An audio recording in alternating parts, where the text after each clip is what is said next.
Hello, everyone. It is I, Sakamoto. Welcome to, um, okay. Welcome to Planet Graveyard. This is Theory of Reality Part 6. Alright, hold on a minute. The man is made of three substances, the soul, the mind, and the body. Said substances are always in conflict with each other, and with the expansion of mind, the man looks for other roads, the ways to solve this conflict, to destroy one of life's components. The goal at the end of the road is to create a new beginning. The wish is to feel death itself, yet continue to live. Okay, then. Wait, was that it? Anyways, I have a part 6 out, but it's like too loud and you can't hear my voice. Oh, we gotta find the graveyard. We can run. I played this for like 2 seconds. If we don't make it to the graveyard in time, this eyeball starts appearing, and if it appears fully, we get killed, I think, or have to start over or whatever. So yeah, this isn't morbid at all. Excuse me. Oh, look, the sun. Oh, I'm already in the graveyard. I guess I had made it in here from the last time I played. Maybe, I don't know. Oh boy, what's this? Yeah, because all I did was run into the graveyard to get away from the eyeball. I wasn't the one who created the earth, the sun, the water, and the air, but I was the one who made the greatest discovery. I was the one who committed the greatest sin, and through that sin, I've given the freedom to everything that is dead. Okay, then. Some objects can be interacted with more than once. Life is the greatest gift there is. My gift to all that are dead is the greatest one. As my punishment, life will be taken from everything that is alive. Eternal suffering through the great nothingness. God can't suffer. He has no right for it. Even if he dreams of it, to be with the living. For that we gift our Savior what he has given to us, happiness and freedom. Forgive me, though, who shall see this world after. And shall every mortal slave rejoice and be forever grateful, for that was the God's will, done impeccably by his slaves, irrefutable, fair, sacrificial. Hang on, let me read this again. Forgive me, thou who shall see this world after. And shall every mortal slave rejoice and be forever grateful, for that was God's. Interesting. Oh, is that it? Okay, so if we press E a bunch of times, it'll stop allowing us to interact with it when we're done. I said that so correctly. You can keep pressing E on an object you can interact with until you can't anymore, and then you can't anymore. It's just obvious. I don't know. Anyways, so yeah, I've been thinking about paradoxes lately, and what I've come to realize about them is they're so confusing and conundrumy until you really get down to the fundamentals and the nitty-gritty and say, wait a minute, why a paradox? Like, why is this a thing in the first place? Is this even possible for this paradox to exist? And you can find different answers to all those questions, which is paradoxical in and of itself, because paradoxes being paradoxes aren't supposed to make sense or be solvable, but they are. And to solve them, all you really have to do is realize that the paradox exists in the presupposition of itself. In the first half of the paradox, you create the paradox. If you never have an idea about there being a paradox in the first place, then there isn't one, to put it simply.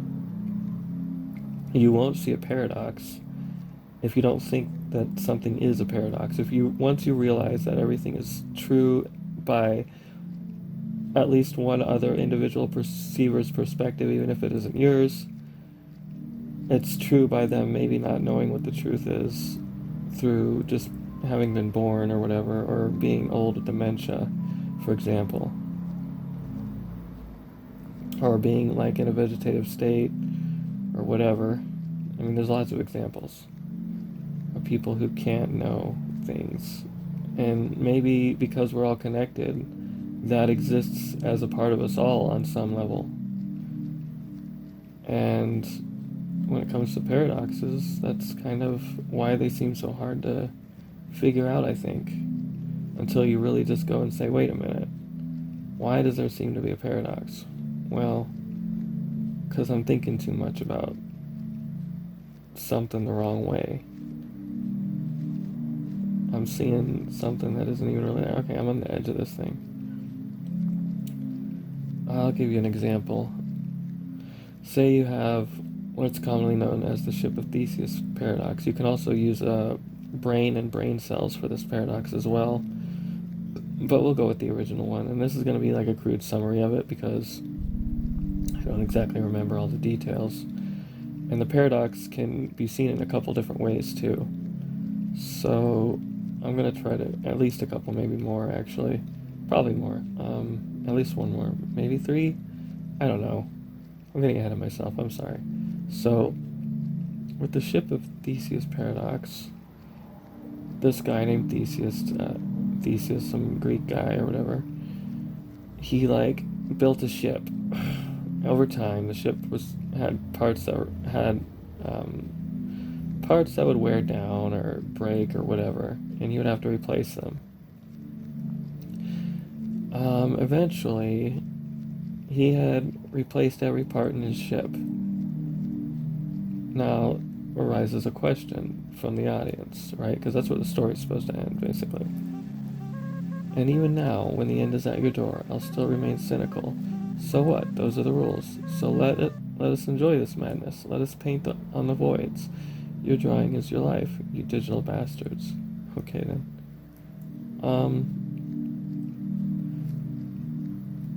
So like, once he's completely replaced every piece of his original ship with new pieces, is it still his original ship?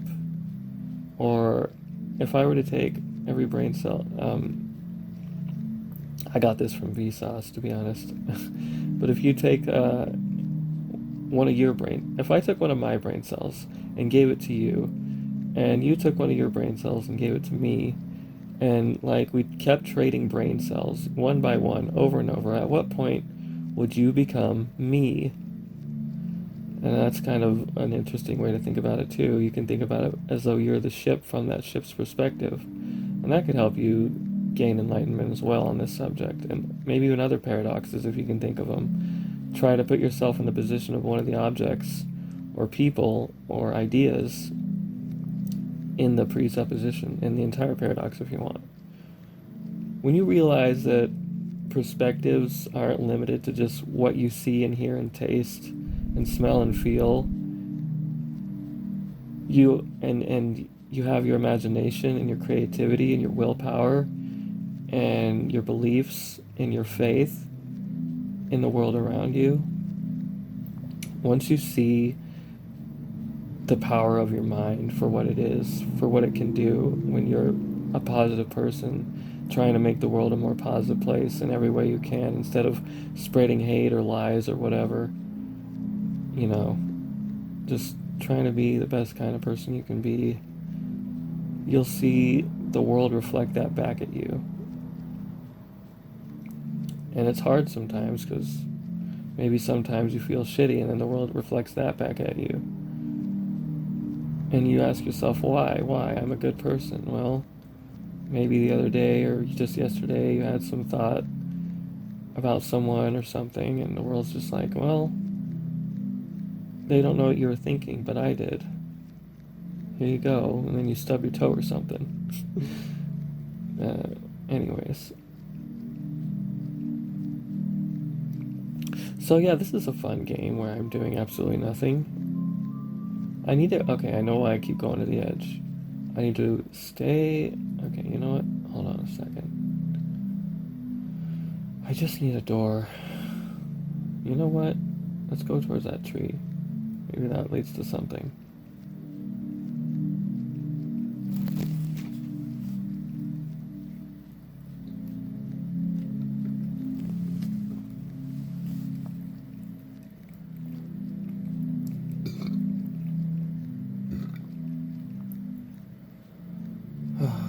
Excuse me. I had a really scary thought earlier. And skip ahead like 30 seconds if you don't want to be really freaked out in a second here, but I had the thought that what if I'm a corpse in a morgue dreaming that this is my life right now? Like, what if that's what's happening to me right now? What if I'm just some dead body somewhere? Sorry if that freaked you out, but it freaked me the hell out and I thought I should share it. I mean, it's obviously it's probably not true.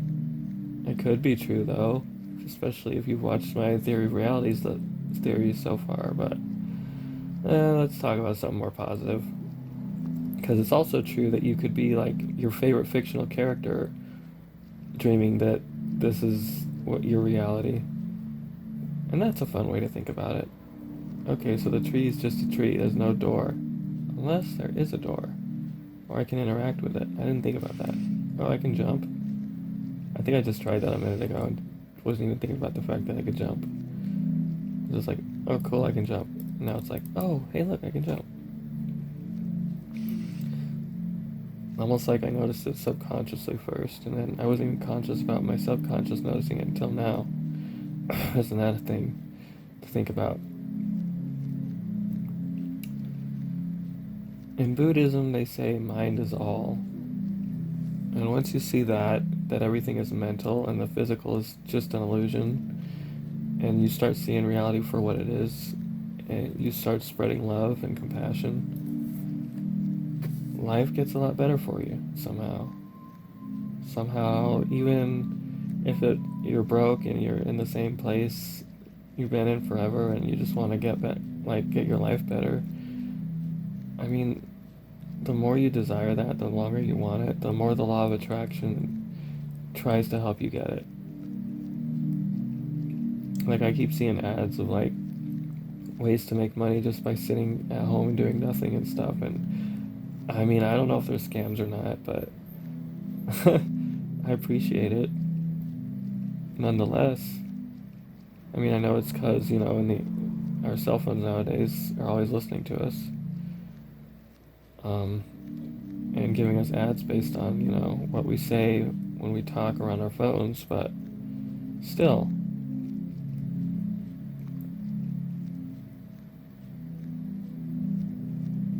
Sometimes, though, you don't even say something out loud, and it seems like your phone has been reading your mind. It's pretty crazy, too.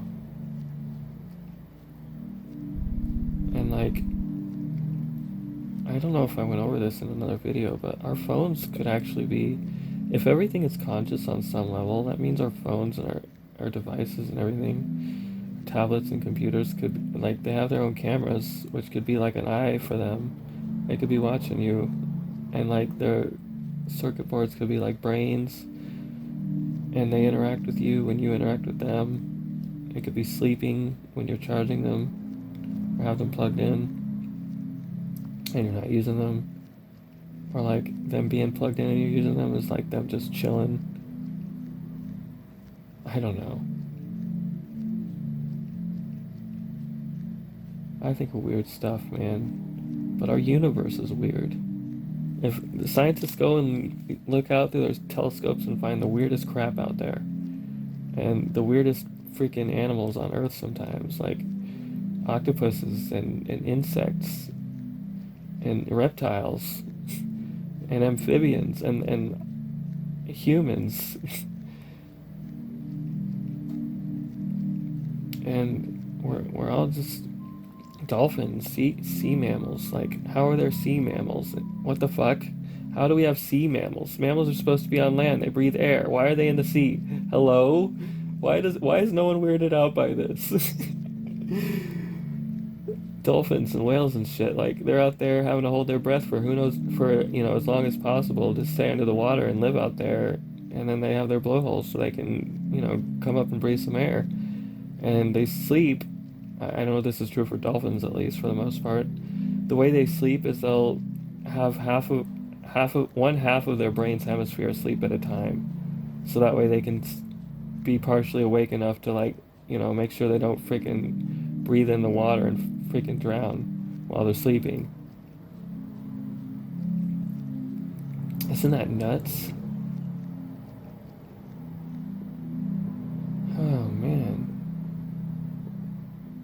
Oh, great, it's this place again. Well, that was pointless. Maybe I need to start trying to interact with the graves. I don't know. And the idea that you could be any of these, anything, perceiving yourself as you are right now, watching this video, listening to me, you could be any of those things. Thinking that you're here with me watching this video. And this reality could just be a dream of that, from that perspective. You could even be all of those things. You could be every single person on this planet and you wouldn't even know it. Time would just crumble and fall out the window when you start seeing things this way. When you start understanding that if everything is cyclical and everything loops over, everything can be true and not true at the same time, which is in and of itself, ironically, a paradox. And by ironically, I mean earlier I always said the way to solve a paradox is to not talk about them. And here I am talking about things and giving out these paradoxes. I want to find the exit to this place and face off against that eyeball until I can maybe find a different place. Okay, I thought that bell was like some kind of radar that I could use to find some stuff. Am I just a floating consciousness again? Yeah, what else is new? Of course I am.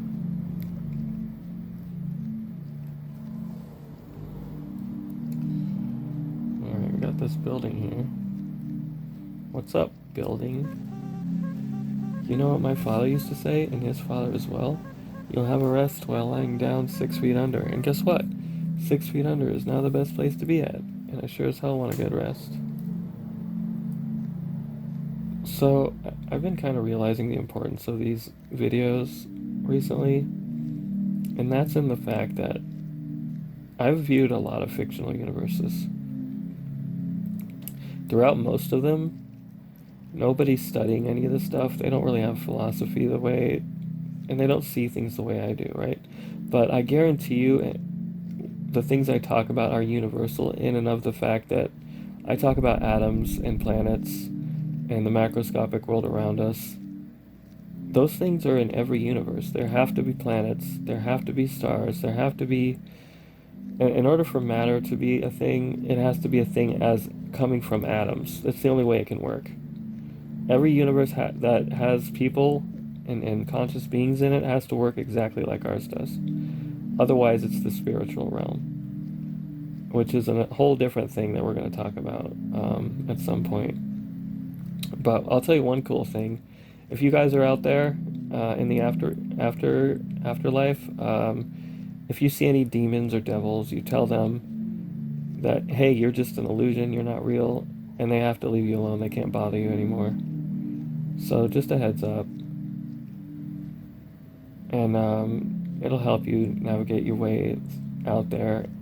And it's also important to note that you'll need to read the Tibetan Book of the Dead. I know I sound like a religious nut saying this stuff, but that book is pretty much universal as to how the afterlife actually works and what actually happens to you when you die. Like, that's pretty close to what happens. If you read into near-death experiences and then you read that book, this book was made like hundreds of years ago. They point this out in Enter the Void, a really good movie that you should also check out, by the way. Right in the beginning, the guy's telling the main character that you read this book and you read about near-death experiences. These people existed thousands of years ago when they wrote this, or whatever. Way before we had defibrillators and all this medical technology to be able to revive people. And people would come back and tell their near-death experiences and say, hey, this thing happened to me, and guess what's in the book? Pretty much what they talk about. You go through a tunnel and you see a bright light at the end of it, and you find out, it's higher power or whatever, or yourself or God or whatever you believe in, Jesus, etc., etc., etc. By the way, I think there's like infinite Jesuses, which is pretty cool. In like every parallel universe possible, there's always a Jesus. At the very least, like, or God or whatever. Just being there to observe and just kind of help out everything around them as much as they can while they can. But anyways, where was I going? Near-death experiences, and then you meet loved ones and stuff. I'm sorry this game is so boring. I hope I'm more entertaining than the game. Have I gone this way yet? No, I don't think so. I hope not. I hope this isn't what I think it is. No, this is interesting.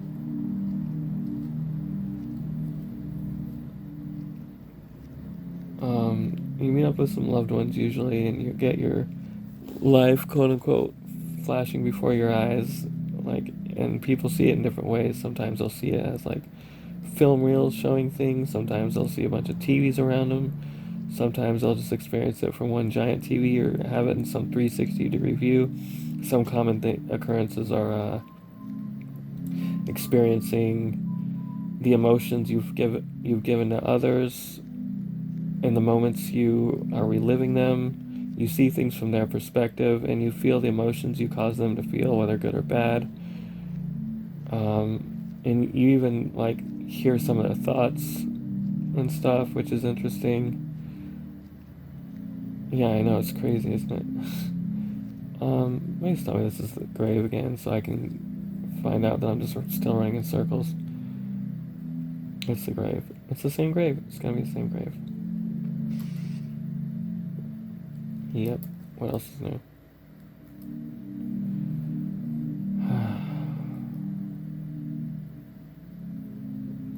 And if you're not guided through the afterlife by your loved ones, if they're not like consistently, daily staying near your body, even if like you're buried and at the funeral, even like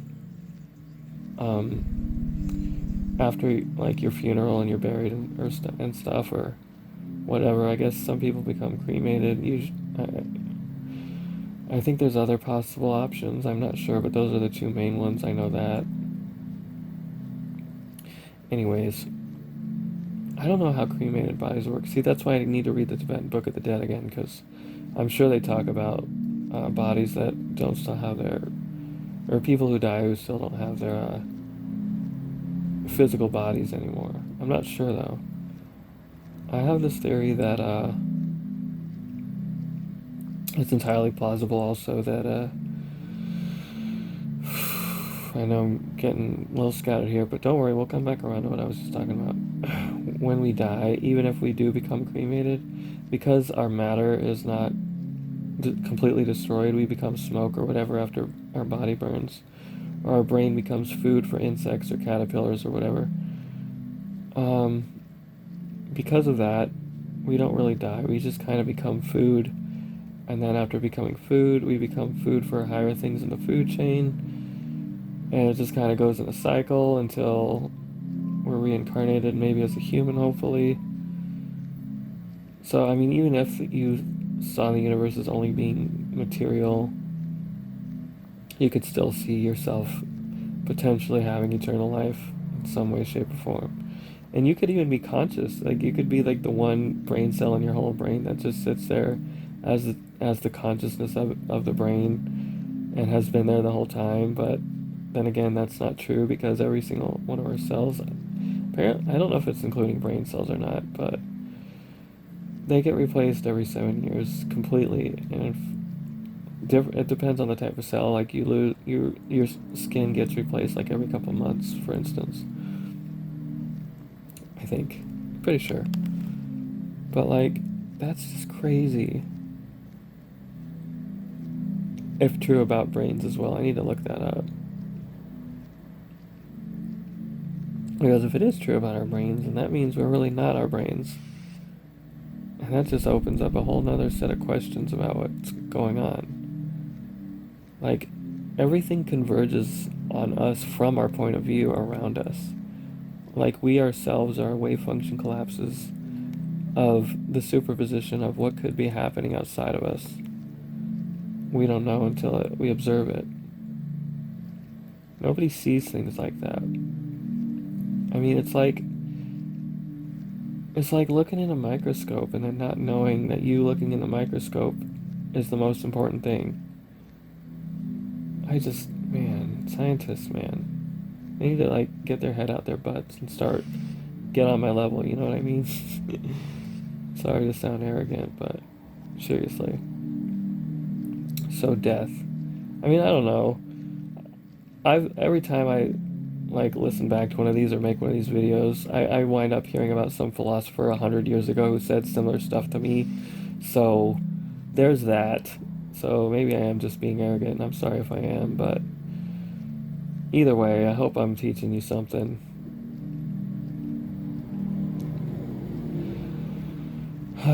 So, what else is there about death, near death experiences that we can teach and talk about a little bit? Right. So I read about this guy named Steven something or other. I don't remember his last name. He was this like doctor or whatever. And I don't know if I told this before or not. I don't think I did, but he was going around the world because he was, investigating children who were very young and had remembered past lives um, from before they were born, which is really freaking crazy. So he would like find articles in newspapers and online and stuff or wherever. I think that he was doing this before there was internet, but he was going around the world where because he would hear a story from, a newspaper or whatever about how like some kid had remembered their past life, and then he would go talk to them, and then he'd go around in the town that they lived and like talk to people about the person that the kid would talk about and find that 99 times out of 100 the kid was telling the truth about what he remembered, and these people had never met the kid or their family before most of the time either. It's freaking crazy. I don't remember his name, but maybe just Google like Dr. Steve Past Lives book or something. I don't know. You might find it. I think his name was Steve anyway. I hope it was. I'm not just delusional and thinking that was his name, but I'm pretty sure it was. So you read the Tibetan book of the dead. You read that, and you kind of discover, well, apparently we really do like have past lives, and we really do reincarnate.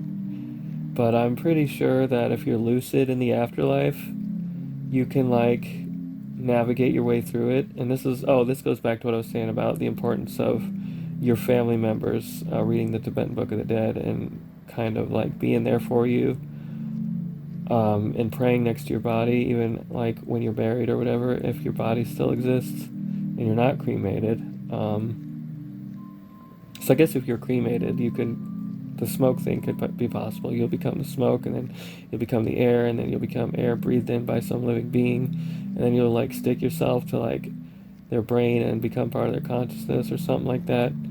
So that's something. Or maybe your spirit becomes freed once you die, anyways, which is what they say in the Tibetan Book of the Dead. You leave your body. You actually leave your body, and you see it from above. Usually, like you go up to the ceiling. I don't know why you always go up to the ceiling when you die in a building. I guess if you die outside, you kind of rise above it a little bit too, by like,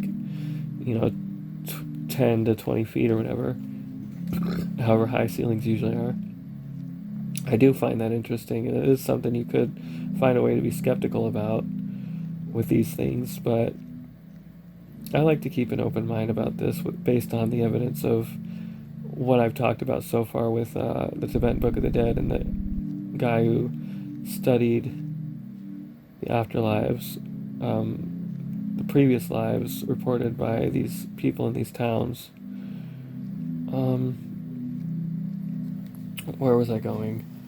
So, even after you're buried, if you get buried, your family should come pray, and they should say your name, basically, first and last name, and call you, because this helps you retain some semblance of.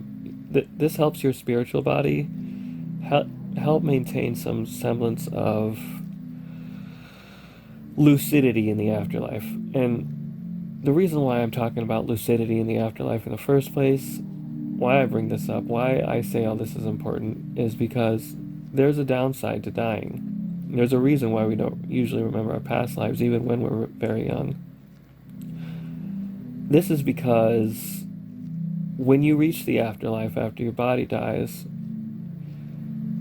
your brain holds on to your memories. So when you come out, this is why people can have near-death experiences and go back into their bodies in the first place, because when you come out of your body for a short period of time of like 2 weeks to a month, I think, your soul keeps it tethered to your body unless you find where you want to go before that. It depends on what you choose to do, basically. But as long as you maintain lucidity, that tether won't be cut. And that's why people should pray next to your body and say your name and say, I hope you're doing well. I hope you're finding your way to where you want to go, etc., etc., etc. Hello. I didn't notice this guy before. I'll talk to you in a second. So, yeah. There's that. The fact that when you're in the afterlife, you have a tether to your brain still and to your body in a way that makes it so you can either maintain lucidity and maintain some semblance of your memories and yourself and find your way to another place where you can do it on your own, maybe by recreating your own universe or finding your way to heaven or whatever, and being with God or whatever, and God will retain your memories and allow you to keep yourself as yourself if you want. I mean, and then if you find devils, you say you're an illusion, and then you can still find your way to heaven. So basically what I'm saying is, when you're in the afterlife, it's up to you what happens. There's no like you automatically go and see St. Peter and then you get judged. No, it's you're the judge of what's going to happen next, just like in life. The afterlife is pretty much the same as life, but like everything's a lot trippier and everything's a lot harder to hold on to. And a lot more, and you can see demons everywhere, and you can see good spiritual beings everywhere. And I don't know, it's like this Adventure Time where Ice King talks about his spirit eyes or whatever, and he can see spirits everywhere. It's pretty much like that. Most of them will leave you alone, and you'll be fine. And some may even want to be your friend and help you, guide you through what you're going through, and they'll feel empathy for you and be like, wow, you lived a hard life, and you're just trying to find your way to a better one, so I'm going to help you with that. But just like in life, they could be deceptive, unfortunately, and it's up to you to decide whether or not they're going to lead you where you want to go, whether or not they're telling the truth, whether or not it's all just an illusion in your brain and you're just dreaming it. But that's what life is. Life is entirely made of electrical signals in our brain. So our entire life is just lived in our brains, only exclusively in our brains. So that means that throughout our entire lives, we might as well be a dead body already, considering this is just a dream from that perspective or from any perspective. And if it's just a dream, then it's just temporary. And if it's just temporary, and you're going to wake up as if this was a really long dream we call real life, then you're going to be fine. And you're going to have your friends and family there for you. Even if they don't pray next to your body, you can maintain your own lucidity by believing in yourself, by believing in your own power, by believing in by believing in yourself so strong that you say, hey, I don't even need a brain to retain my memories. I'm going to remember everything without it, and I'm going to find my way to where I want to go next. You can do it. You just have to have faith in yourself. Having faith in yourself is just as important, if not more important, than having faith in anything and everything around you, whether it be higher powers or the people you know or your family or whatever. You come first, because without you, what would the world be like? It probably wouldn't be a better place. I mean, the world probably wants you around. The world has a reason for you to exist, and that reason is that you have the potential to be good and do good out there. Alright, let's talk to this guy. I was created in haste for the sole purpose of carrying the thoughts of my creator. My algorithm does not imply any discussion or perception of reality. Huh. For this you can turn to other machines of this world. This will do things was not put in me on purpose. This will to do things was not put in me on purpose. The notes on my owner's manual say, this is what it means to be alive. I travel this earth as a reality data archivist. My creator described me as a void collector. Interesting.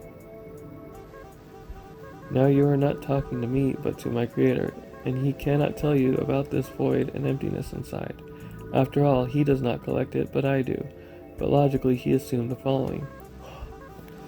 If death is a sacred process that contains the human self like a solution in a flask, then all existence is like a lonely shuttle drifting in space.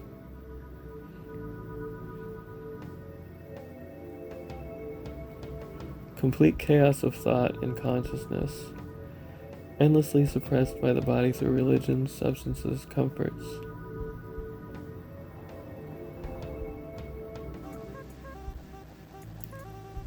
And only then does this drifting acquire value, since someone from a distant planet noticed this and drew conclusions. The emptiness became a solution and was bottled up into a vial of personality. Huh. I have been made a machine that gives meaning to the life of this meaningless world. And even if the stars die out and the blanket of the universe wraps around you, even if all the flesh of the planet rots and computers fail and my real self burns out with a transistor, I and the ego solutions of all those who touch you will live through you. These were the last words of my creator. End of record.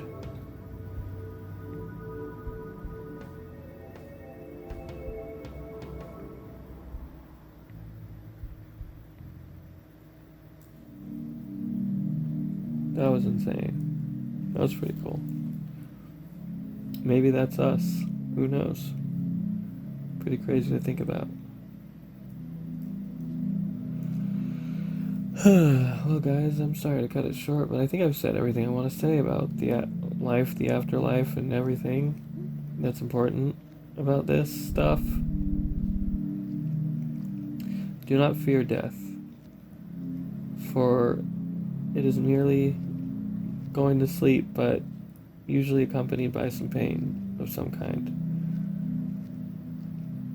Unfortunately. But that's okay. It usually doesn't last long. And once it's over, you'll see a bright light that will guide you and help you and have you understand the truth.